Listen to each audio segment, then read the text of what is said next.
jërë ngeen jëf demuñu gànnaar waaye xam nañu la fa xew nekkuñu ca Sédhiou waaye xam nañu la fa yam mboolem yéen kay ñu xëyandal ñoom ñëpp xëy nañu ak ñoon ci ngan gi njiit réew mi Macky Sall di amal ca Pakaaw fukk ak juróom-ñett di 18 l'Observateur ne nañu ci xëtamu njëkk moom la Macky Sall laal ca Sédhiou li mu ñu bëgg a wax mooy ndajem conseil présidentiel bi ñu doon def démbu ci Sédhiou tënkee nañu fa fukki ponk ak juróom-ñett yu jëm ci programme d'investissement prioritaire bu dëkk ba ñeenti téeméeri milliards l'Observateur ne nañu moom la état bu Sénégal fas yéene def ci Sédhiou ngir suqali dëkk ba naal yooyee ñu naal ba teg journal bi mi ngi ñuy xamal ne tey jii ci lañ ko war a valider ci conseil des ministres décentralisé ba ñu fay def le témoigné bind ne Macky Sall nattal na Sédhiou ñeenti téeméeri milliards Soleil national di ko dëggal ci xëtamu njëkk nee nañu programmé nañu ñeenti téeméeri milliards ngir dugal ko ci Sédhiou xutti nañu it fukki yoon ak juróom-ñett ñu war a jaar ngir régler jafe-jafey Pakaaw yi enquête dina kay tuddee ko les 18 commandements de Pakaaw Le Quotidien ne ko fi mu nekk ni kay Pakaaw ay bañ pont ba ñu def ca Marsassoum yéene kay bi nee nañu tuddee nañu ko Famara Ibrahima Sagna président de la République mi def loolu mi ngi xam ne ci yéene kay bi ne pont bu Tamento dinañu tàmbali liggéey bi laata muy génn Sédhiou bu paree ñu tuddee ko professeur Balla Moussa Daffé lise ko xamal ñu ne Macky Sall ñuqi na ñeenti téeméeri milliards teg ci taabal ji ngir suqali Sédhiou boole ko ki ay digge yu neex lool te tooy xipp nee na ci ñeenti weer yi dina ànd ak premier ministre ñu def yitte ci évaluer liggéey bu PUDC bu Puma bu 3FPT bu DER ak bu Promise président nee na dinañu évaluer structure yépp ngir seenub liggéey gën a gaaw gën a tege ci yoon wi njiit réew mi jël ca Casamance réew mi quotidien li mu ci gis mooy Macky Sall mu nga yóotu yëfi Sonko bastion naturel bu Ousmane Sonko di Casamance moom la Macky Sall di yoonal di seet nu mu ca tegee loxo président de la République Macky Sall ci xët mu njëkk laas yéene kaay bi nañu annoncé na démb ñeenti téeméeri milliards yu état bi war a dugal ci développement bu Sédhiou ci diggante ren ji ak 2025 ministre des finances ak budget di Mamadou Moustapha Ba dolli ci ne ci diggante 2013 ba 2022 gouvernement bu Sénégal dugal na ci Sédhiou lu ëpp ñaari téeméeri milliards direct news nañu lu nekk mënees na koo jooy ci Sédhiou ba mu des taxawaayu état bi ci wàllu social bi bilan social bi ca Pakaaw direct news nee nañu gongo rek lay dégg ñu dégg ci xët mu njëkku La Tribune gis-gisu Bougane Gueye Dany njiital gëm sa bopp am ci tournée économique yi président Macky Sall di def ci biir réew mi Bougane Gueye Dany nee na Macky Sall li mu bëgg moo di tour lëndam partenaire extérieur yi moo tax muy wër réew mi ne day def ay tournée économique bëgg woon partenaires yi ne waa Sénégal yi nga koy bëgg ba léegi te loolu amul ñi ko bëgg dëgg moom président Macky Sall di ndaw yi COJER yi le mandat mi ngi ñuy wax ne caaxaane wuñu ko Moussa Sow ak i gaayam di waa COJER yéenekaay bi mi ngi ñuy xamal ne xeexal président Macky Sall ak défendre président Macky Sall jaral na leen lu nekk ku ko songu ñu taxaw fu mu dem ñu dem fa taxaw ca wetam muy ca conseil des ministres décentralisé ba woon ca Kees ba ci conseil des ministres décentralisé bi am jamono ji ca Sédhiou ñoo ngi xàllal bu baax a baax kii di président Macky Sall yoon wi ngir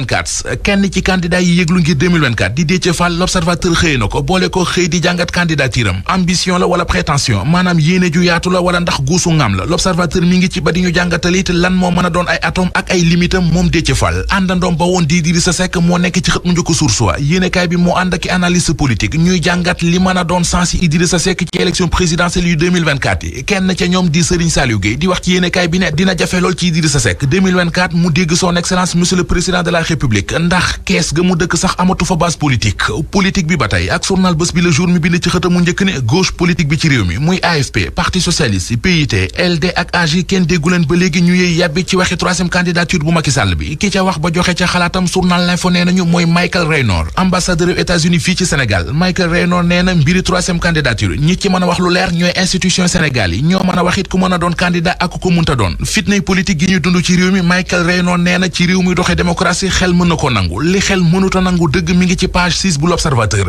ubbil yéenekaay bi ca Ndar benn waay bu ñu naan Jibi Jigo moo fa mandi bay lang taxaw ne day rey yaayam nit ñi def kaf mu def dëgg gàddu jaasi di dàqi ndayam ci mbeddi Ndar yi. CCPS comptoir commercial